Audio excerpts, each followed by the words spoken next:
Pour son numéro de 2017, National Geographic a choisi d'afficher cette fillette de 9 ans.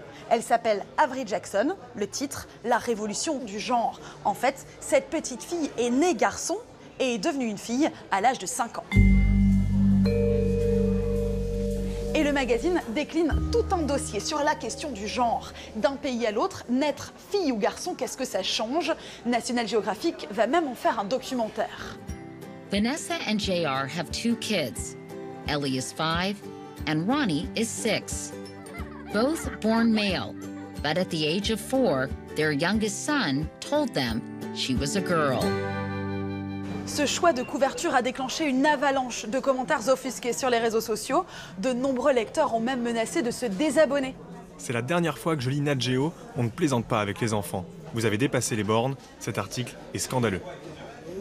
Alors, la rédactrice en chef Susan Goldberg s'explique dans un long édito. Aujourd'hui, nos croyances sur le genre changent rapidement et radicalement.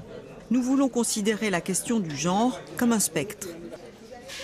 Traiter la thématique du genre, une tendance amorcée par le magazine Time en 2014. Pour la première fois, une personnalité transgenre fait la une. C'est l'actrice Laverne Cox, révélée par la série Orange is the New Black. Au printemps 2015, Vanity Fair affiche un coming out transgenre, celui de Caitlyn Jenner, qui n'est autre que l'ex-beau-père de Kim Kardashian, cette fois sous les traits d'une femme. Et en France alors, de telles unes sont-elles concevables? En tout cas, vous ne verrez pas la petite fille de la une américaine à l'affiche de la version française, qui a privilégié un titre sur la Russie de Poutine. Peut-être parce qu'ici, ce sujet-là est brûlant. La manif pour tous se presse sur le terrain du genre. La ministre de l'Éducation nationale a dû se justifier à plusieurs reprises, expliquant que non, la théorie du genre n'est pas enseignée dans les manuels scolaires. Même le pape avait relayé la rumeur. Dans les manuels scolaires des collèges, on enseigne la théorie du genre. Alors avant d'avoir de telles unes en France, il va sans doute falloir attendre encore un moment.